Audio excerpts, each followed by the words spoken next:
Hey Architect Nation, Enoch here, and I'm literally driving to go pick up my kids from soccer practice. And I had a thought that I wanted to share with you, and the question actually that I have for you is, should architects be protected? So the question is, should architects be protected? And here's why this question comes up. Because this past week I was at the AI conference, and during the small firm exchange, they had like an open forum where a bunch of small firm architects were able to talk about some of the issues that they're dealing with. And understandably, small firms are being threatened by larger, better funded firms. Small firms that may lack a marketing budget are being, overrun, and they're losing to firms that have bigger marketing budgets and basically better business development and better portfolios, less of a risk, right? These are some of the threats that small firms face in today's world. Now, it was interesting to hear some of the architects in the group basically ask the chair people of the small firm exchange, hey, what is the AI going to do to protect us? What is the AI going to do to market for us? What is the AIA going to do to help us? First thought, right? Now, second thing I want to have you consider, so remember that, I'll come back to that in a minute. Second thing I want to have you consider is, back when I started getting on social media, it was interesting to hear a lot of different architects kind of take on protection. Let's call it protectionism, right? This idea that they're unlicensed people, unlicensed drafters, who are doing work that architects legally should be doing. Now, I'm not going to say that we should avoid or we should negate the laws that protect the health, safety, and the welfare of the public. There's a reason why architects are licensed, and that is to protect the health, safety, welfare of the public, so that buildings don't fall down, so people don't get hurt, so insurance companies don't have to spend lots of money. Well, that's another reason. But here's the deal. What was really interesting is some of these architects were like, oh yeah, the government should come in and keep us safe because they're taking away our jobs, right? So it's one thing if people who are unlicensed are actually, producing work that should require a licensed professional. Obviously that's illegal.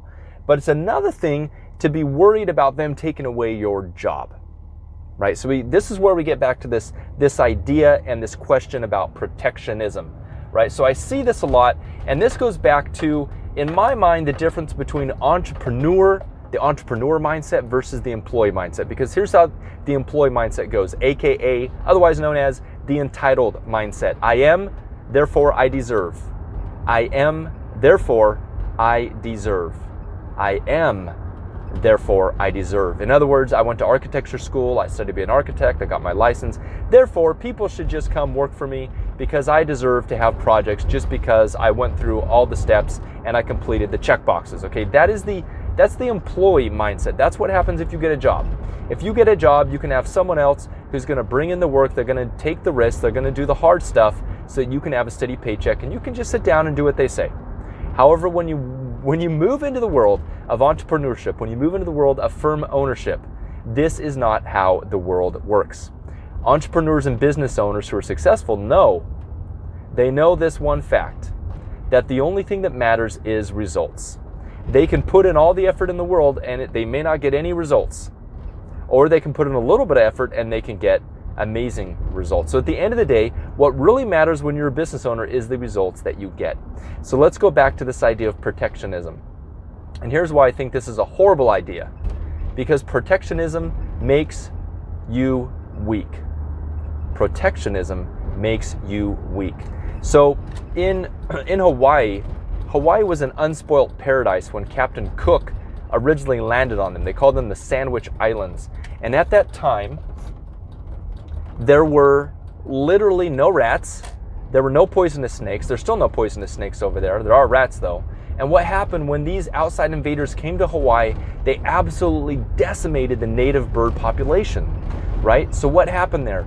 Because these birds were protected from tough predators, they were not able to adapt, and ultimately they went extinct.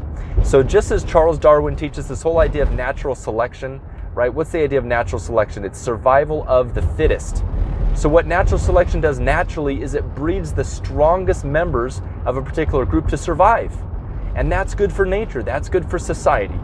And so ultimately, I think anything that we do to get in the way of the natural selection of architecture firms is going to weaken the profession. So if you really want to crush it, if you want to have success, get out there, be successful, take the steps and do the things you know you need to do to be a successful firm owner. Hone your design skills, or go out there and hire someone who's an amazing designer if you don't feel like your designs are cut out to be world class. If you need someone to manage the firm, go hire someone to manage the firm. Hire someone to market if you don't want to do that, or learn how to market so that you can win the kind of products you want. So let me know what you think about this myth, this lie of protectionism. If someone's going to hand you success on the silver plate, you're going to outsource your success to someone else. Because if you're thinking this is only going to hold you back. I want to know what you think. Have you seen this in other people? Have you seen this in yourself sometimes? Let me know. Comment below.